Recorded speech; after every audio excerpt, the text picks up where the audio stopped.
Este programa é uma produção independente e todo o conteúdo é de responsabilidade de seus idealizadores. Esse programa não é recomendado para menores de 14 anos.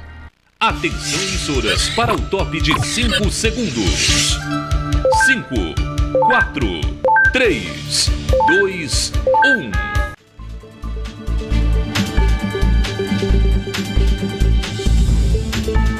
Cultura, economia, política e os caminhos que unem todas as rotas do desenvolvimento. Conexão Campina, com Edson Pereira.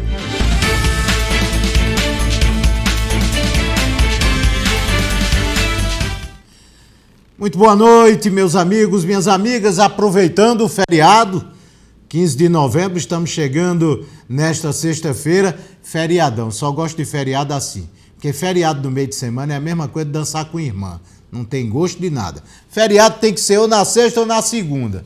Mas você, como é que está? Aproveite, e ainda tem o sábado e o domingo. É um prazer estarmos juntos com o Conexão Campina, trazendo as linhas, as interferências, as uniões entre Campina, Paraíba, Brasil e o mundo. Eu sou Edson Pereira e chego a partir de agora aqui pela TV Nordestina, canal 179 da rede Brisanet de TV. Estamos juntos em várias plataformas, estamos no YouTube, no Instagram, no Facebook, estamos também em vários aplicativos. TV Nordestina, @TV Nordestina Oficial. Acompanhe, participe, interaja conosco, participando e trazendo a sua opinião.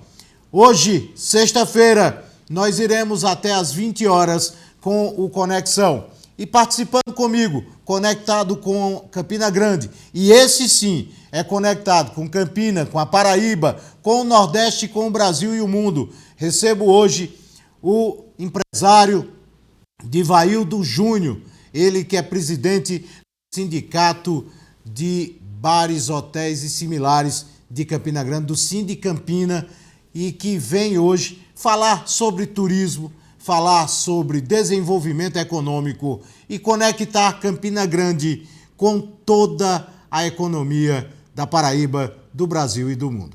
Muito boa noite, estamos chegando, Divaildo, prazer recebê-lo e já lhe parabenizando pelo cargo da qual você foi escolhido e que vai coordenar toda a questão de turismo do Nordeste dentro da Associação Brasileira de Hotéis, Bares e Similares, e que representa muito para Campina Grande. Muito boa noite. Boa noite, Edson. Boa noite a todos os telespectadores da Conexão Campina. É telespectador que a gente ainda chama exato. Hoje, né, com essa história de streaming, agora de internet. Eu sou do velho tempo. Eu também, apesar de só ter um pouco mais de 30 anos. Muito bem, os cabelos brancos estão lhe dizendo isso. Veja bem, nós assumimos, por escolha dos presidentes dos sindicatos de todo o Nordeste, são 14 sindicatos, nos 9 estados do Nordeste. Existe, a Paraíba mesmo tem 2 sindicatos, de João Pessoa e de Campina Grande. Eu fui eleito, fui escolhido para ser o representante da região sindical do Nordeste da Federação Brasileira de Hospedagem e Alimentação. É uma nova fase do sindicalismo brasileiro, principalmente no tocante ao sindicalismo patronal, do qual eu represento, de hospedagem e alimentação, onde aquela figura cartorial que os sindicatos patronais tinham de apenas celebrar a convenção coletiva com o sindicato laboral, vem se transformando numa nova fase, num novo modelo de negócio, num novo modelo de sindicalismo, onde nós procuramos dioturnamente trazer serviços e produtos para as empresas na ponta. Com o fim do imposto sindical, da obrigatoriedade do imposto sindical, toda a estrutura sindical patronal brasileira se viu forçada, entre aspas, a mostrar serviço e atrair os associados de forma espontânea. É isso que nós estamos fazendo. Nós estamos dando uma característica de associação, onde as empresas são convidadas a participar em troca de alguns serviços, alguns diferenciais na ponta. O Sindicato de Campina Grande, apesar de pequeno, ele tem sido referência a nível nacional por conta justamente desse dinamismo que nós procuramos empregar no dia a dia. Nós conseguimos, de forma inédita, nós fizemos um fundo de aval em parceria com Garante Paraíba, uma empresa nascida e criada em Campina Grande, dentro da Associação Comercial, com a ajuda do Sebrae, o parceiro de sempre, e o Sicoob. onde nós conseguimos formar um fundo de aval de mais de R$1 milhão, e com isso nós conseguimos dar garantia real, fiduciária, aos associados que precisem de algum tipo de empréstimo junto àquela instituição bancária do Sicob e futuramente algumas outras. Com isso nós conseguimos reduzir a taxa de juros em quase 50%, e é um serviço que nós oferecemos a todas as empresas que se associam ao sindicato. E outras plataformas digital de entrega de motoqueiro, em representação sindical, sempre quando tiver alguma necessidade de mandato de segurança, representação política, como foi no caso do PES, onde o Sindicato Campina, mais uma vez, se fez valer sua posição a nível nacional. Nós, junto com outros sindicatos, nós participamos ativamente na aprovação do PES, né, aquele ataque que o governo federal deu através de uma medida provisória para reduzir esse benefício, que foi a duras penas conseguido por toda uma categoria de turismo, e nós estivemos lá.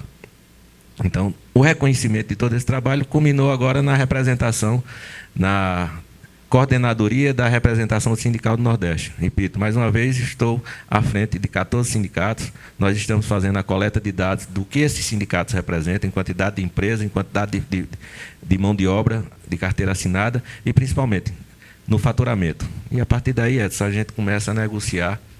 Nós já iniciamos com os grandes players. Eu não sou muito de usar o termo em inglês, mas players, para traduzir, vai dar jogador. Então, é mais bonito chamar player. Quais são? As empresas de adquirência de cartão de crédito, os bancos, empresas de seguro, as plataformas digitais, o próprio iFood. Nós agora vamos ter um arcabouço de informações que nos permite negociar com essas empresas num patamar muito mais elevado. Nós estamos falando de um turismo de sindicatos que representam o Nordeste, que tem um turismo forte, como o turismo de Fortaleza, o turismo da Bahia, o de Pernambuco, e o representante do sindicato, do Sindicampina, que também é forte no turismo, mas que não se iguala em termos da força de números de Fortaleza. Fortaleza, Maceió, Aracaju. Né? Só as capitais, para não ser muito longe. Mas essa representatividade, Divaildo, se faz a partir do momento que se tem esse pensamento sobre qual os novos posicionamentos que os sindicatos precisam tomar, não só como representante de categoria, mas como desenvolvedores de projetos e processos para o melhoramento de um grupo como um todo. Exato. O grande diferencial, aí não estou fazendo nenhuma análise qualitativa benéfica a meu respeito, que é muito ruim você falar bem de si próprio, mas é porque todas as dores dos empresários, os quais eu represento, eu sinto no dia a dia. Eu sou presidente do Sindicampina, mas sou proprietário de 2 empresas do ramo de alimentação e trabalho diariamente, a exemplo do meu pai, seguindo sempre o exemplo dele, o único mito, depois de Deus, que eu tenho no meu coração. O resto são colegas e amigos que eu respeito e admiro, mas meu pai está acima de tudo. E esse dia a dia das empresas, as dores que nós sentimos, as ameaças da insegurança jurídica que o Brasil sempre teve, as ameaças das mais interpretação de leis, principalmente nas relações de trabalho e de emprego, nesse manicômio tributário que nós vivemos diariamente, foi me dando conhecimento, me dando segurança, e a gente vai avançando. A partir do momento que vai avançando, não que eu seja mais inteligente ou mais capaz do que ninguém, mas hoje, graças a Deus, a esse trabalho, eu tenho acesso a um nível de informações cada vez maior e cada vez mais relevante, e essas informações eu estou sabendo usar. E vou saber usar ainda mais. Informação é tudo. Então, as informações que os presidentes de sindicatos têm me confiado, as informações que o presidente da federação, que veio a Campina Grande receber um título de cidadão campinense, e mais do que justificado agora, pela confiança que ele depositou no meu nome. Essas informações, elas serão bem usadas, bem utilizadas, e eu pretendo trazer isso em forma de benefício para as empresas na ponta. Nós não nos furtamos de nenhuma causa. Nós defendemos o PES, nós estamos agora em defesa de uma discussão honesta a respeito da escala 4x3 que querem implantar de supetão, sem escutar de maneira absolutamente honesta e consciente o empresariado, que é o na ponta. né? Tem-se alguns exemplos de produtividade aplicada a empresas de internet, a empresas de startup, de tecnologia. Algumas que é uma realidade, realidade completamente diferente. Alguma coisa em relação a piso de fábrica também, onde a automação também é completamente diferente. E aplicada de forma homogênea num país que é completamente heterogêneo em todas as matizes. Você tem 5 regiões diferentes. Dentro dessas regiões, vocês têm estados diferentes. Dentro dos estados, você tem cidades com níveis diferentes. Dentro da própria cidade, você vive realidades completamente diferentes. Campina Grande mesmo, as empresas que estão situadas no centro e nos grandes polos de gastronomia, elas são obrigadas a ser... Elas trabalham dentro da formalidade. Mas você não tem como comparar com o que acontece na periferia e nos bairros, onde as empresas pequenas, elas nascem, crescem, eu não estou reclamando disso, mas são realidades diferentes também. Então, como é que você vai bancar um aumento significativo das despesas das microempresas do Brasil? Eu não estou nem falando nas grandes, eu estou falando das micro e pequenas empresas, que são grande maioria. No meu setor são mais de 90% empresas dos simples. E você querer aplicar uma realidade de uma empresa de tecnologia situada na Europa e você querer trazer essa realidade e impor através de um decreto, através de uma... Veja bem o problema. Através de uma emenda constitucional, sem ao menos fazer o teste necessário, sem ao menos discutir com os setores produtivos, e o que é pior, empregando uma propaganda absolutamente populista, mais uma vez, trazendo uma falsa esperança ao trabalhador brasileiro e colocando na outra ponta os empreendedores sofridos desse Brasil como os vilões da história, os carrascos da história. Isso não é honesto, isso não é humano. Se querem discutir com razoabilidade, se inicia um processo legislativo sem precisar de fazer uma emenda à Constituição. Processo legislativo mais simples, façam-se laboratórios com algum setor e sigamos avançando. Agora, utilizar isso como política eleitoreira, me desculpem quem tiver com boa intenção, mas você está sendo usado de forma errada, de forma completamente equivocada, e o que é pior, levado ao erro de julgar aquelas pessoas que abrem suas empresas, que empreendem nesse Brasil, e jogar nela a pecha de carrasco. Isso é muito cruel. Divaildo, eu vou aproveitar a sua primeira resposta para juntar com essa segunda, que daqui a pouco a gente vai inclusive falar sobre esse 6x1 ou 4x3, mas é necessário que hoje primeiro se conheça. Você vai ter acesso aos números, vocês estão fazendo todo o levantamento para saber o que representa para o Nordeste o setor. Com esses números, vocês podem negociar, como também podem reivindicar. A importância de vocês estarem unidos hoje, como sindicatos, representando uma região que está crescendo em termos de turismo, em termos de serviços, mas que está muito aquém de investimentos de regiões como o Sul, Sudeste. Recentemente eu estive no Rio Grande do Sul, onde a realidade de uma região como Gramado e as Serras Gaúchas são totalmente diferentes de outras áreas do próprio Rio Grande do Sul e imagine do Nordeste. Então, se conhecer, se ter a ideia do que é e do que pode chegar, é mais do que importante. Vou pontuar essa pergunta em 2 pontos. Primeiro, na própria reunião, onde foi dada a minha posse, em Fortaleza, 1 mês atrás, salvo engano, a pauta da reunião era participar da WTM, que é uma feira de negócios do turismo que acontece de empresa para empresa, e oficializar a minha posição enquanto coordenador do Nordeste. Paralelo a isso, participando 15 dias antes dessa reunião na FIEP, nós entramos em contato com a direção do Banco do Nordeste e surgiu aí uma oportunidade primeira de já utilizar esses dados que eu ainda não tenho. Uhum. Então, quando os presidentes chegaram lá a Fortaleza para participar dessa reunião, eu trouxe uma surpresa, uma pauta paralela a qual eles aprovaram de cara. Não estavam esperando. Não estavam esperando. Levei todos para a direção do Banco do Nordeste. Nós fomos recebidos pela direção, pelo diretor de micro e pequenas empresas e oportunidades, e ali nós lançamos nossa pauta, né, de levar esses números e negociar diretamente com o Banco do Nordeste taxa de adquirência. O que é taxa de adquirência? É aquela taxa de administração que as maquinetas de cartão de crédito cobram. Toda transação de cartão de crédito ela tem um custo para a empresa. O Cielo, a Rede, a GetNet, Cipag, Safra Pay, enfim, todas essas maquininhas, elas cobram por um valor, um percentual por cada transação. E com esse volume de negócio que eu pretendo ter em minha mão, de faturamento, de funcionários, de quantidade de empresa, eu pretendo também negociar diretamente com esses adquirentes condições melhores para os nossos associados. É isso que a gente está fazendo. E foi isso que, de primeira mão, já foi minha estreia enquanto coordenador, até porque eu preciso ter ao meu lado, manter a confiança dos presidentes no meu trabalho para poder a gente crescer mais. Aí você perguntou, esse número o que é que representa?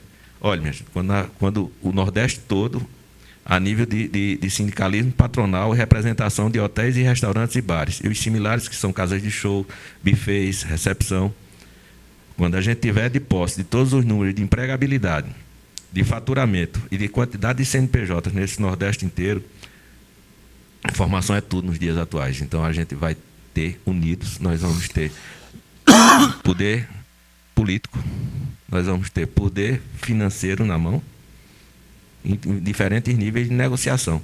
Eu acredito, é para isso que eu me propus a levar adiante esse trabalho, que a gente consiga traduzir isso em benefícios concretos, não só tirar foto, estar fazendo viagem, fazendo discurso, mas não, muito pelo contrário.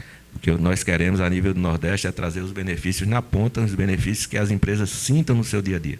Uma menor taxa de juros no sistema financeiro junto a uma instituição bancária, uma menor taxa dos pacotes de serviços que os bancos prestam, seguradoras negociadas diretamente, alguma coisa negociada diretamente com as plataformas digitais para reduzir os custos do dia a dia, e a taxa de cartão de crédito, toda empresa hoje trabalha com crédito, trabalha com Pix, e isso está no nosso radar e nós vamos conseguir trazer isso, se Deus quiser.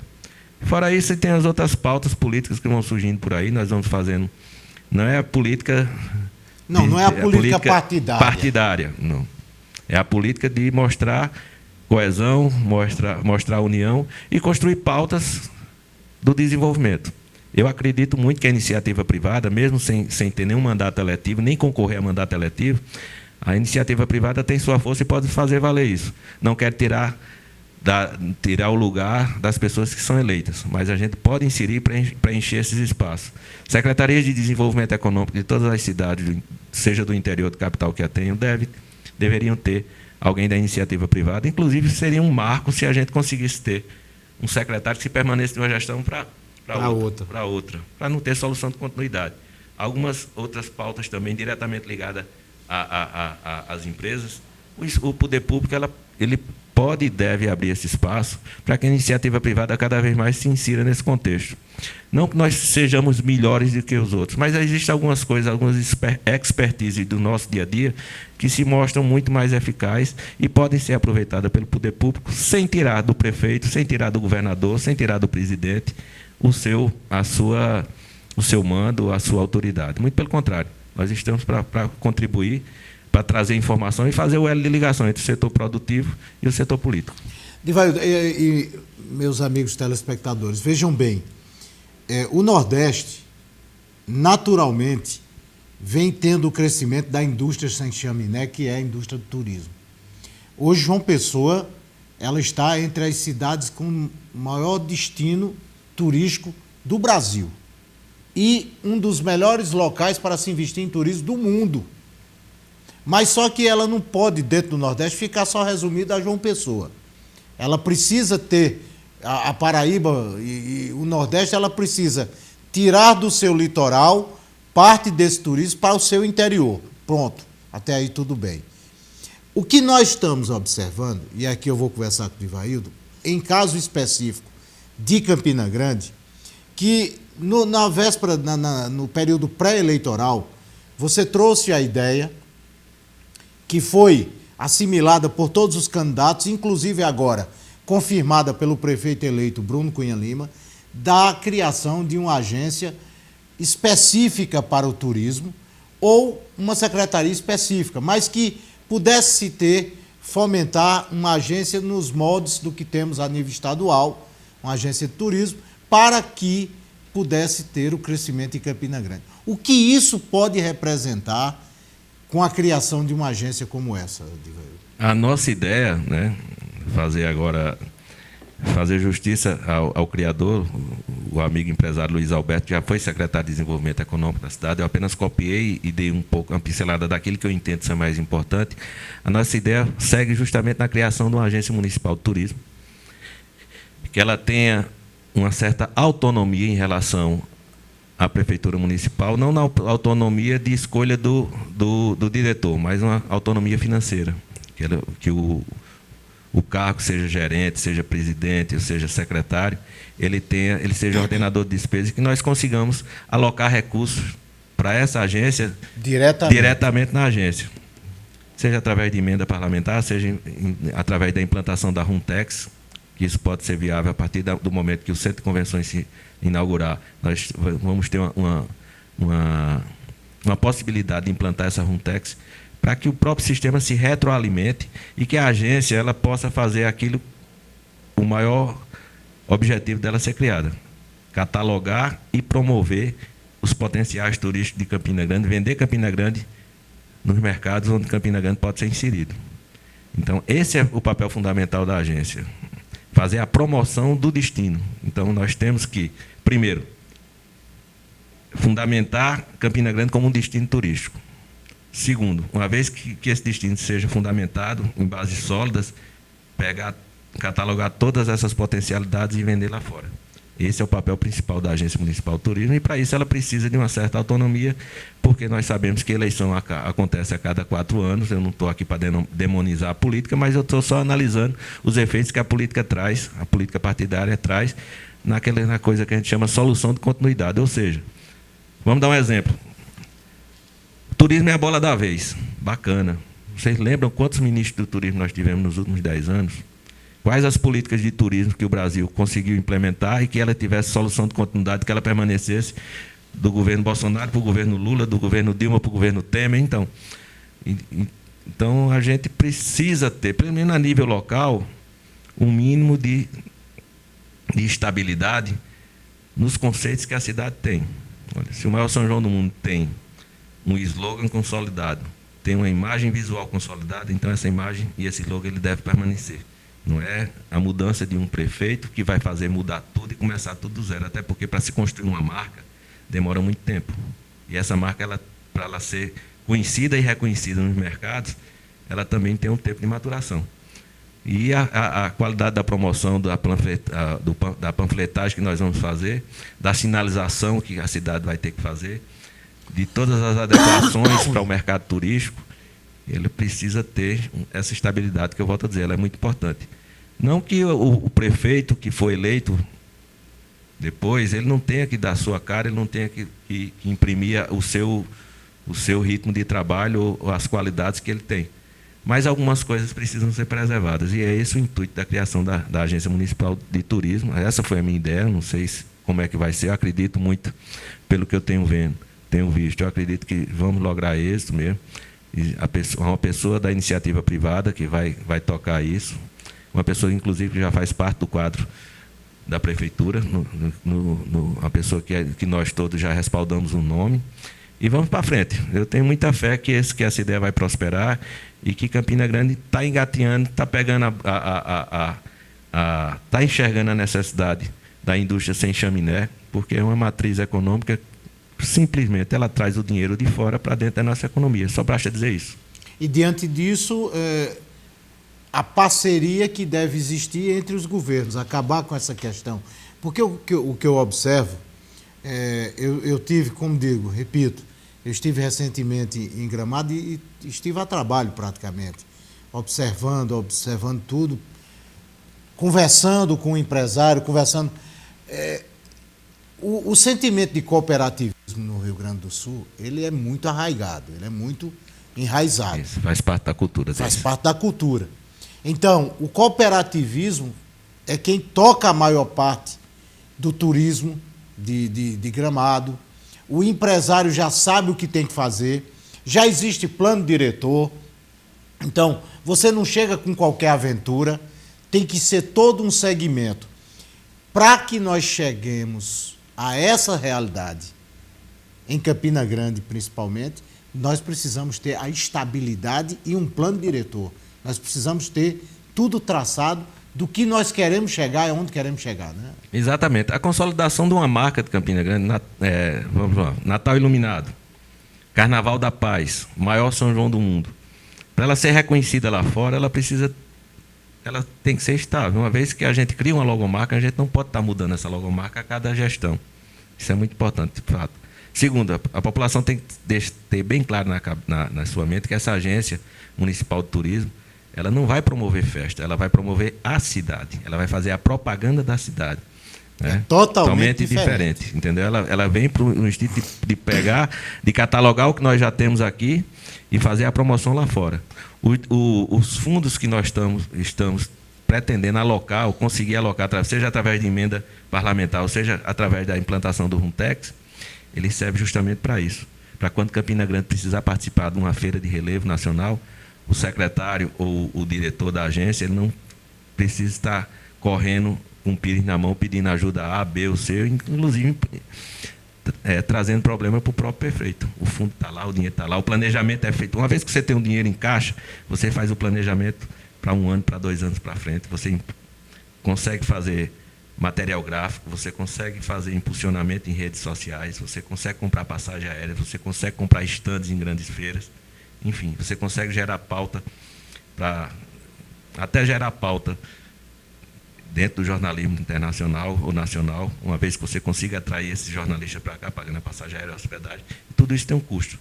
E esse custo precisa ser planejado. E uma vez que essa agência seja criada e tem esse recurso, fica muito mais fácil.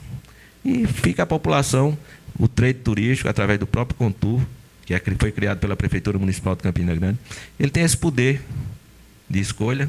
E, mais uma vez, tira uma dor de cabeça do prefeito e traz um resultado espetacular. Ou seja, a iniciativa privada, dentro de iniciativa pública, a iniciativa privada governando, trazendo resultado na ponta para as empresas, para o turismo de Campina Grande e trazendo um saldo positivo que se transforma em capital político para o prefeito ou para a gestão.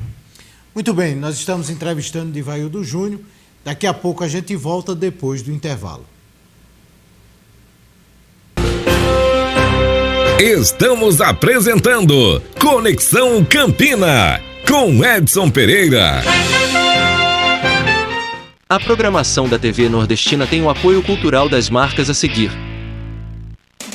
Em Montadas e região, a melhor opção para sua feira é no Almeida Supermercado, com uma ampla variedade de produtos e gêneros alimentícios, com açougue próprio, carnes de primeira qualidade, frios congelados, embutidos e queijos sempre frescos. Economia sem limite, com as melhores promoções, grande variedade de produtos, trabalhando com todos os cartões de crédito. Entrega a domicílio, preço e qualidade no atendimento. Rua José Cirino da Silva, 421, Montadas, próximo ao cemitério. WhatsApp 83988203989. Acompanhe no Instagram promoções diárias. @Super Almeida Montadas. Hélio Filho Informática, venha pra cá. Aqui você encontra PC para gamers, impressoras e notebooks. Serviço de recarga de cartuchos e toners, com busca e entrega grátis. Aqui você encontra também maior variedade de cadeiras gamer e para escritório. Agora com 2 unidades, uma na rua Floriano Peixoto e a outra na Getúlio Vargas. Se você quer montar computador para sua empresa ou seu escritório, venha pra Hélio Filho Informática. Venha visitar.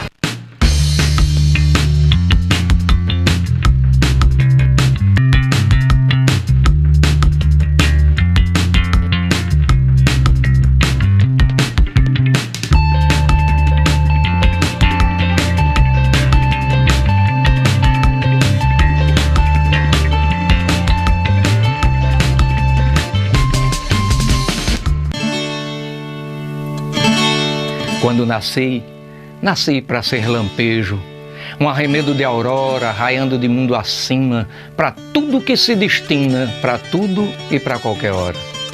Nascer assim foi minha sina, uma alma nordestina, derramada na secura numa tarde de janeiro, no meio desse braseiro de uma forma mais divina. Sou desejo, sou brincante, sou o voo mais rasante no rumo do horizonte. Sou a lama do barreiro, sou a pedra e sua sombra, sou o raio que ribomba no estouro do trovão, arremedo de aurora, sou lampejo nessa hora, nas veredas do sertão. Agora na programação da TV Nordestina, você pode assistir às produções do cineasta Marco de Aurélio, curtas, poemas e documentários sobre nossos artistas e nossa cultura. TV Nordestina, levando cultura regional para o mundo.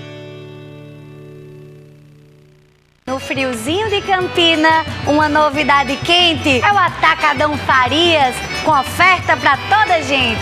Uma parte do balcão que é gelado de verdade são os frios embutidos, cheios de diversidade. Toda semana é oferta durante um dia inteiro. Vários itens com desconto. Quem chega, leva primeiro. A temperatura baixa, os preços baixam também. Atacadão Farias e Balcão Farias, preço bom, aqui tem.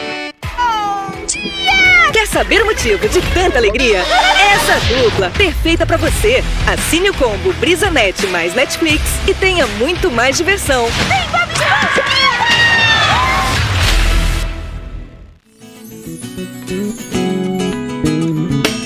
Ei, você tá aí, ó, toda terça.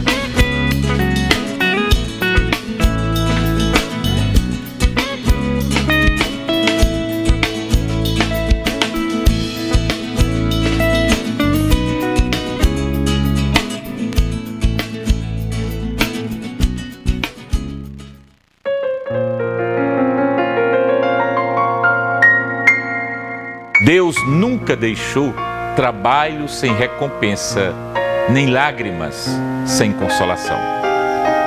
Venha celebrar conosco, todo dia 20 de cada mês, a missa em sufrágio da alma do servo de Deus, Padre Cícero Romão Batista. Você poderá nos acompanhar através das TVs, TV Ceará, TV Evangelizar, TV Padre Cícero, TV Juazeiro, Dunas TV, TV Nordestina, Sertão TV, TV Verde Vale e TV Mãe das Dores, a porta-voz dos romeiros. Conto com a sua presença todo dia 20 do servo de Deus, Padre Cícero. A programação da TV Nordestina recebe o apoio da Lei de Incentivo à Cultura, através do ICMS Cultural do Governo da Paraíba. As empresas Rede Compras, Atacadão Farias, Vitamassa e Café Aurora são parceiras e apoiam esse projeto. Voltamos a apresentar Conexão Campina, com Edson Pereira. Muito bem, meus amigos, estamos de volta aqui pelo Conexão Campina, na sua TV Nordestina, canal 179. E junto comigo hoje, eu sendo entrevistado, o empresário Divaildo Júnior. Divaildo, além da sua experiência na questão sindical, na questão representativa, vocês esse ano de 2024, não só na questão do PES, mas também da reforma tributária e agora, principalmente, na tentativa de puxar uma discussão sobre a questão da jornada de trabalho, porque estão jogando aí. Essa semana, principalmente, ficou como, pronto, o empresário é o Carrasco, e você agora vai trabalhar 4 dias e folgar 3. E não se preocupe, não vai mexer nada na sua vida. Esse paraíso não existe. E aí, a sua experiência nos mostra que vai ter que se ter muito diálogo para tentar convencer, porque eu não tenho dúvida de que 308 votos vai ser muito fácil na Câmara. Talvez seja barrado no Senado, que é uma casa alta, onde a discussão é maior. Mas já teve 194 assinaturas, quando ninguém esperava nem que teria assinatura suficiente para tramitar.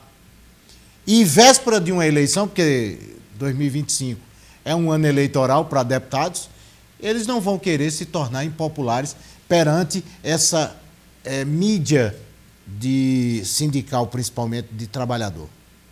O conhecimento ele tem muito poder, e é bom que a classe trabalhadora tenha também esse conhecimento, né? Quem pode o mais, pode o menos. Para isso existem as convenções coletivas. Se você pode trabalhar 44 horas por semana, você pode trabalhar 36, desde que esse custo seja rateado ou seja dividido pela hora trabalhada. Qual o problema de tudo isso? Nós não nos furtamos à discussão de melhorias para a classe trabalhadora, muito pelo contrário. Mas desde que tenha o contraponto e que tenha também o ressarcimento para as empresas desse custo que vai ser imediato. E principalmente, minha gente, vamos ser bem claros, para que a gente tenha prova cabal de que isso funcione. Os 3 dias de folga, necessariamente, não vão ser 3 dias com a família, porque o trabalhador ele precisa complementar a renda. Então, ele vai trabalhar os 4 dias na empresa e vai pegar os 3 dias, no mínimo os 2, ele vai procurar um novo emprego. Segundo, no Brasil hoje já existe uma distância abissal entre o empregado de carteira assinada e o empregado da informalidade. O que é que nós vamos fazer com isso? Nós vamos criar um abismo ainda maior entre o trabalhador formal e o trabalhador informal. Isso vai gerar custos, isso vai gerar inflação, isso pode gerar convulsão social, pode. O que eu estou falando aqui, Edson, para quem estiver me ouvindo, é para que a gente coloque os pés no chão, saiamos desse maniqueísmo tolo e tosco de classificar empreendedor de carrasco e de trabalhador de pedinte ou de oprimido. Não existe isso. E vamos tratar isso com o pé no chão, da forma como deve ser tratada. Com papel e lápis na mão, porque para o governo e para o parlamentar que legisla em causa própria, em troca de voto, é muito fácil assumir uma bandeira populista nos termos que está sendo feito. Mas ele não se preocupa em estudar, ele não se preocupa em escutar os argumentos, ele não se preocupa em saber da realidade, repito, de um Brasil tão grande, tão desigual como o nosso. Nós temos 5 regiões brasileiras, dentro dessas regiões nós já identificamos desigualdades imensas. Dentro dos estados, ainda é maior. Na Paraíba, mesmo, para ser bem sincero, nós temos a capital, Campina Grande e as outras cidades. Existe desigualdade entre as cidades? Existe. Dentro de cidades grandes, existe desigualdade entre os bairros? Existe. Então, como é que a gente vai trabalhar um universo tão diferenciado com uma medida homogênea que nivela tudo por um parâmetro só? Esses cálculos de produtividade que são apresentados, eles são cálculos em empresas de tecnologia, de TI, de home office durante o período de pandemia e de alguns pisos de fábrica na Europa. A tecnologia e a educação que é dada ao seu cidadão são completamente diferenciados da educação que é fornecida aqui no Brasil e da tecnologia que nós temos. Então, vamos ser bem claros, o restaurante, que é o meu setor, do qual eu entendo e posso falar com propriedade, o restaurante ele tem que funcionar 7 dias por semana, independente da carga horária ou não. Então, nós vamos ter que contratar, suprir essa lacuna. O funcionário vai trabalhar 4, nós vamos ter que complementar com a contratação de novos funcionários para trabalhar os 3 dias restantes, para oferecer a você aí na ponta o mesmo serviço e com o mesmo faturamento. E a produtividade do garçom, naquelas 3 horas de atendimento durante o período do almoço, das 4 horas de atendimento no período do jantar, é a mesma. Ele, folgando mais ou menos, ele vai ter que trabalhar aquele horário da mesma forma. Então, é muito complicado a gente usar uma métrica só para tantas atividades que existem no Brasil e para uma deficiência tão grande que nós temos. Aí sim, é culpa do governo federal, independente de quem esteja sentado na cadeira, dessa deficiência enorme que existe na educação brasileira e essa produtividade que nós não temos, que não é culpa do trabalhador, mas sim pelo grau de educação que é oferecido a ele. E o argumento utilizado de que nós estamos doentes mentalmente, então são doenças que estão mexendo com cidadão, pelo amor de Deus. Nós temos o antes e o depois da pandemia. Mas nós não podemos usar o argumento do cansaço mental para justificar a mudança de carga horária. Quando nós estamos num país que a situação econômica, ela mexe com o mental do cidadão. Então, nós estamos falando hoje, e ontem nós falávamos na Associação Comercial e conversávamos com o presidente, o Sidney Toledo, vamos supor um funcionário que receba R$10 mil. O empresário precisa pagar 20, porque ele paga 10 ao funcionário e 10 de encargos. Só que o funcionário, ao receber 10, 3 mil ele paga de imposto de renda e de INSS. Então, na verdade, cai 7 mil na mão do empregado, mas tem um custo a mais de 13 mil. O empresário paga 20. 13 fica com o governo, de alguma forma, e ele fica com 7. Só que aí é onde vem a maldade. nós pagamos imposto sobre tudo que consumimos. Exatamente. Então, algo em torno da metade do que a gente consome vai em Volta de impostos imposto. embutidos. ICMS, ISS e tantos outros. Então, de 10 mil se paga 20 e fica 3 mil e pouco na mão do empregado. Ponto. Ah, Edson, mas aí o que nós temos que criar é condições de se aumentar o poder de compra. Porque alguém acha que você, Divaildo, que precisa ter o restaurante funcionando 7 dias e que seu funcionário, que ao invés de trabalhar 6 por 1, ele vai trabalhar 4 por 3 e você vai manter o mesmo salário no final das contas, ele está enganado. Esse custo vai ser apresentado no preço final da mercadoria. No preço final. Ou vai aumentar o produto, o valor do produto, ou vai diminuir salário. Porque nós não estamos falando do meio, do pequeno empreendedor, do simples. Nós estamos falando da grande empresa, das redes de supermercados que já estão fazendo o quê? Um pedaço de caixas lá são atendimento automático. Você vai lá, você tem o autoatendimento. E não pense que é porque eles querem que você facilite. Não, é porque eles querem tirar a mão de obra. Redução de custo. Redução de custo. E se ele vai ter que diminuir a carga horária daquele pessoal que trabalha em caixa, ele vai aumentar o número de autoatendimento e vai ter, no final das contas, demissão, não é contratação. E é como você disse, não, ele vai procurar outro emprego para completar. E vai ter? Né? Então, isso precisa ser discutido, né, Divaildo? Isso precisa, não é simplesmente para agradar trabalhador A ou B. Isso tem que ser discutido economicamente. O grande X da questão, complementando tudo que você está dizendo aí, é porque a discussão não é honesta. A discussão, Exatamente. as cartas não são postas na mesa de forma honesta e clara. Nós precisamos ter em mente que isso pode ter um efeito muito diferente daquele pretendido pela pessoa que abriu essa discussão inteira.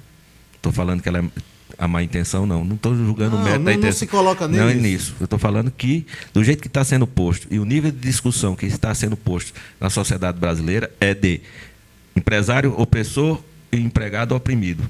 A gente não estamos levantando custos, nós estamos sabendo quem é que vai pagar essa conta. Isso aí não entrou na discussão ainda. E nem outras alternativas de discussão para cada área diferenciada, uma carga horária específica. Existem, lógico, algumas áreas que podem se baixar, não 4 para 3, mas pode se trabalhar, e já se trabalha, um exemplo da Constituição Civil, que é 5 por 2. Exato. Isso aconteceu naturalmente, sem precisar que o governo intervenha de forma de uma emenda constitucional para que isso acontecesse. A realidade se impôs. Né? O próprio serviço público também, a mesma forma. 5 por 2. Mas não está tendo essa discussão setorizada, nem está se fazendo experiência setorizada para ver se dá certo. O que é que estamos fazendo agora? Estamos lançando um projeto de emenda constitucional, alterar o texto da nossa Constituição, na nossa Carta Magna, na nossa lei maior, de forma abrupta, sem o devido cuidado do processo legislativo, observar a realidade fática das coisas, o que acontece no dia a dia das empresas, o que acontece no dia a dia do trabalhador. Não sou contra nem a favor, só quero que a discussão seja honesta e seja feita de forma correta e com os pés no chão, para que a gente não tenha que pagar um preço muito maior. Por que não se aumenta o valor do salário mínimo, o poder real de compra? E diminui o imposto que é pago sobre a folha de pagamento, que é um absurdo dantesco, e a classe, o deputado, ele não leva essa questão. Quanto é que você paga? Vamos aqui, suponho, R$ 1.500 vai ser o salário mínimo, se eu não me engano, 1.502. 1.509 é o que está sendo proposto. Proposto, 1.500, para ficar uma conta. O empresário, o empregador. Porque quando se fala empresário, pensa logo que é o caba, é o rico, é o milionário. Não! O cara que tem um empregado, o que tem um funcionário, ele é empregador. Ele paga 3 mil, 1.500 para o servidor, 1.500 de encargos. Vamos aumentar e vamos pagar 2 mil. Ele não vai ter que pagar 3 mil? Vamos pagar 2 mil ao trabalhador e só 1.000 de encargos. Quantas vezes passa isso ou quantas vezes se discute isso? Nenhuma.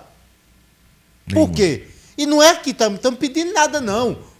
vai continuar tendo o empregador pagando os mesmos 3 mil, só que quando ele paga 500 ao empregado dele, ele passa a ter um empregado mais motivado. É porque existe um equívoco na sociedade brasileira, é achar que o aumento do salário mínimo ele é barrado por conta dos empresários. Não é. Não é. O aumento do salário mínimo ele é barrado por conta das prefeituras que não têm condições de assumir esse, e principalmente pelo déficit da Previdência. Entendeu? O encargo sobe muito para o poder público. E o trabalhador ele é levado ao erro de pensar que é a empresa que não... O salário valorizado, aumentado acima da inflação, ele gera consumo, ele gera satisfação nos nossos colaboradores. A gente não é contra, nós não somos contra isso. Mas é imoral pagarmos o salário nominal no final do mês e termos o mesmo valor de encargos sociais. E aquilo que o empregado recebe, 100% daquilo que o empregado recebe na ponta, o que ele consome é taxado pelo ICMS. Ainda tem isso. Ainda tem isso. Né? O consumo, a cesta básica, o remédio, tudo que ele vai comprar tem um ICMS embutido. Ivaildo, aí eu puxo você para outra discussão e aqui é um bate-papo. Passa num primeiro momento o 4x3. Quanto tempo você acha que demora para o servidor público começar a querer também 4x3? Eu não tenho a menor ideia. Assim, o processo legislativo a gente sabe como começa, a gente nunca sabe como termina. Por quê? Mas aí vai se querer da mesma forma. Vai querer. O professor que tem que dar aula 5 dias por semana, eu vou botar o professor polivalente, aquele pedagogo que vai dar aula para a criança. Ele dá 5 dias por semana. É 5x2 e ninguém discute isso, mas ele ainda tem que dar um dia de planejamento a cada 15 dias. Então ele trabalha 20 dias dando aula e tem mais 2 dias de planejamento por mês. Ele vai chegar e dizer, não, mas o comerciário, o industriário, ele só trabalha 4x3. Eu quero 4x3. Vai começar a mexer no serviço público. No custo que você falou de que as prefeituras não aguentam mais. Mais uma vez, mostra a necessidade que essa discussão seja mais abrangente, mais séria, com os pés no chão e de forma honesta. Nós estamos mexendo com um país que tem diversas categorias, diversos níveis de educação, diversos níveis de realidades socioeconômicas em cada região, em cada estado. Eu aqui repito, não estou contra... Até agora ninguém disse nada contra nem a favor. Nem a favor. Eu só estou querendo que essa discussão ela seja mais abrangente e ela não seja de supetão, nem tenha principalmente o fim eleitoreiro. De prometer ao eleitor uma esperança de algo que não tem tudo para dar errado. Eu não sei se você escutou ontem o depoimento da autora, pode se chamar, tem que ser autora, né? Que ela a sexualidade dela não me interessa. Mas a deputada Érica, não sei... Érica Hilton. Érica Hilton, ela é uma deputada, se eu não me engano, de São Paulo. Ela é trans, é do PSOL. Até aí, eu estou dando só informações para que você entenda. Ela afirmando que o tom foi totalmente eleitoreiro. É para o bem-estar do trabalhador. Aí ontem eu escutei uma frase de Ivaildo. Isso é um bode colocado na sala. Porque nesse momento nós estamos passando por um problema sério de inflação. Nós estamos por falta os cortes que o governo federal precisa fazer. Nós estamos enfrentando um desgoverno momentâneo, além de problemas políticos. Mas aí a gente coloca um bode, porque aí ninguém discute as outras coisas, né? Essa questão de bode na sala, de jabuticaba, de jabuti colocado em árvore, isso é bem peculiar da política brasileira e a gente já vem vivenciando isso há muito tempo, né, e acontece. Nós temos uma realidade hoje de inflação, de aumento da taxa de juros e de um arcabouço fiscal que não foi complementado e não foi... Você já vinha alertando... Que não informa ao mercado, leia-se o mercado, os credores do Brasil. O mercado nada mais é, quando falam o mercado é os credores do Brasil. O Brasil é deficitário, precisa de alguém que financie suas contas, e ele precisa sinalizar para esse mercado, os bancos ou quem financiar suas contas, que ele tem capacidade de pagar. Quanto mais possibilidade de pagamento ele apresenta, menor a taxa de juros, esse dinheiro, esse financiamento é feito. E esse arcabouço fiscal ele precisa ser posto, ele precisa ser divulgado, ele precisa ser factível, ele precisa ter um mínimo de razoabilidade para que o mercado entenda que o Brasil vai bem. Uma vez que o mercado entende que o Brasil vai bem, aí eu não vou meter em política, nem gosto disso, nem sou adepto à ideologia A ou B. A economia é uma coisa séria e reta, ela funciona de uma forma muito concreta. Se você deve, você tem que pagar. Se você mostra que tem como pagar, o dinheiro que você precisa para refinanciar ele é bem mais barato. E isso tudo tem que ser posto, tem que ser discutido. Mas fica mais fácil chegar um projeto de emenda constitucional a algo que, historicamente, o Brasil nunca se debruçou de forma honesta a discutir, e se lança esse projeto de emenda constitucional e pauta toda a imprensa e pauta todas as discussões. E o que é principal para o Brasil, o que a gente deveria estar com foco na nossa economia, a gente desvia agora para gastar força, para gastar energia, para tentar barrar, não barrar o direito do trabalhador, mas barrar que ele seja, que uma proposta que pretende ou que sinaliza um pretenso direito, ele corra frouxo sem a devida discussão. É o que você falou, pode ser uma cortina de fumaça, pode ser... Vamos lá, é algo muito sério para ser utilizado como cortina de fumaça. Daí mostra, mais uma vez, a irresponsabilidade com o trabalhador na ponta que fica criando uma esperança. A informação que eu tive de Brasília, conversei com 2 deputados federais, um da oposição e um da situação. Eles me disseram claramente, o governo não esperava que houvesse assinaturas suficientes para tramitar. Ponto. O governo não estava esperando, não contava com isso. Quando chegou, começou a crescer. E hoje o governo está preocupado. Por quê? Porque quem manda no Brasil é o Centrão. E o Centrão começou a se sentir pressionado pelo setor produtivo. Porque ninguém vai ficar parado também sem... Agora, o medo hoje, segundo o deputado que eu falei, que é da base do governo, é que chegue aos 308 votos necessários na Câmara. Porque, pelo que eles fizeram as contas, é muito fácil. Pelo medo que o deputado tem de se posicionar contra algo populista. Isso é um fato, né? Na federação nós temos também o acompanhamento da assessoria parlamentar. E a assessoria parlamentar, desde a semana passada, sempre nos sinalizou que algo desse tipo seria muito difícil de passar. E a coisa foi criando uma proporção, as assinaturas foram chegando. E, repito, o nosso medo, a nossa vontade não é negar direito ao trabalhador. Muito pelo contrário, é que um processo legislativo errado tenha início num momento que o Brasil não precisa. Que o Brasil deveria estar com foco em outras situações. Nós temos 73 milhões de negativados. Pessoas que estão sem poder pagar o que devem. Não é endividados, não. Que ainda tem a categoria do endividado que está pagando religiosamente, está conseguindo pagar as suas dívidas. Nós temos 73 milhões de negativados, aquelas pessoas que já deixaram de pagar porque não... Quando essas pessoas veem uma notícia como essa, elas enxergam de cara aquilo como uma tábua de salvação para os problemas que eles têm. E não é assim. A economia é um sistema que ele funciona de forma holística, de forma complementar. O que você faz aqui tem reflexo lá em cima, o que você faz lá em cima tem reflexo embaixo, o que você constrói em Brasília tem um reflexo no Brasil inteiro.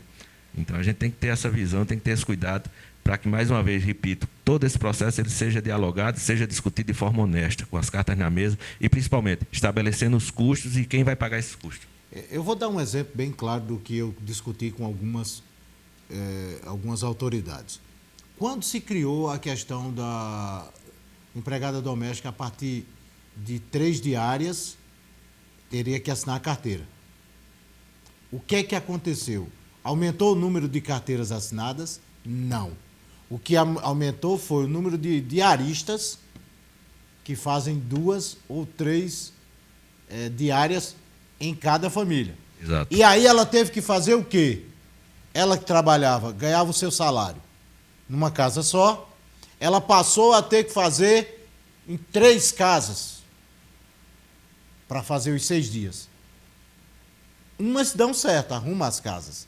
E as que não arrumam? Então, novamente, não estamos nos posicionando aqui a favor ou contra. Nós precisamos que se teste. Nós precisamos que se discuta.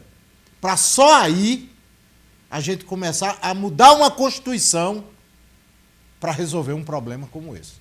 Essa discussão da doméstica, ela é muito interessante. Por quê? Porque você pega uma situação passada, onde existia, assim, muitos exemplos de situação de trabalho análogo ao escravo, cria-se um cavalo de batalha, não se discute da forma correta e o resultado não é o pretendido.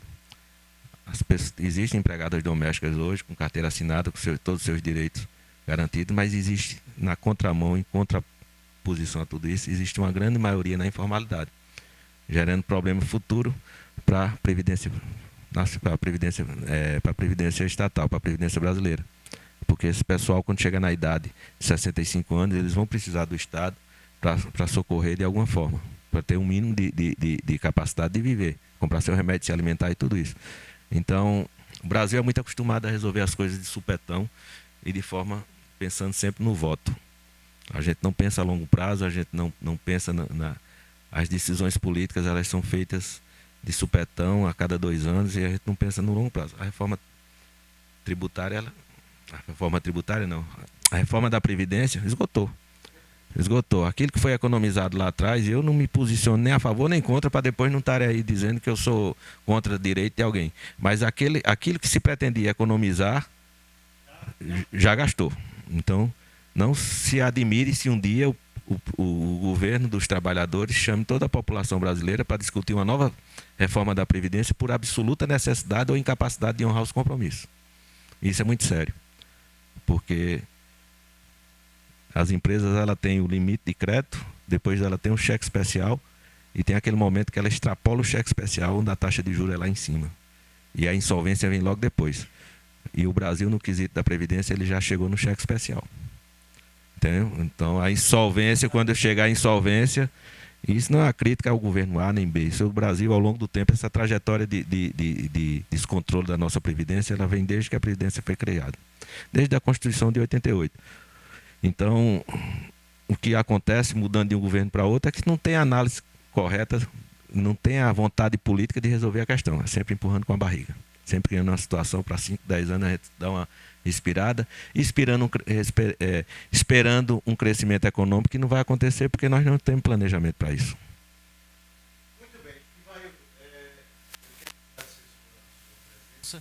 Já deixando o convite para que no mês de dezembro a gente possa fazer um balanço do setor produtivo durante o ano e desejando sucesso nessa nova empreitada de responsabilidade dobrada, se é que pode se dizer dobrada. Eu acho que 14 vezes a mais, que agora representa o Nordeste como um todo. Muito obrigado pela participação.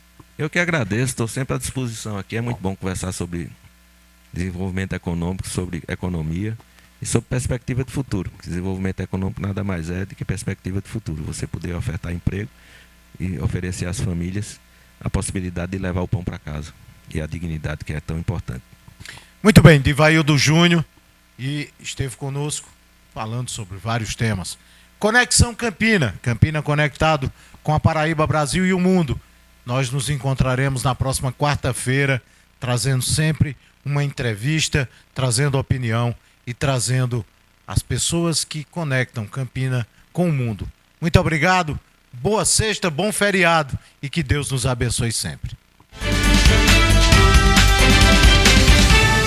Um programa de entrevistas trazendo as histórias mais importantes do cotidiano dos campinenses. Conexão Campina, com Edson Pereira.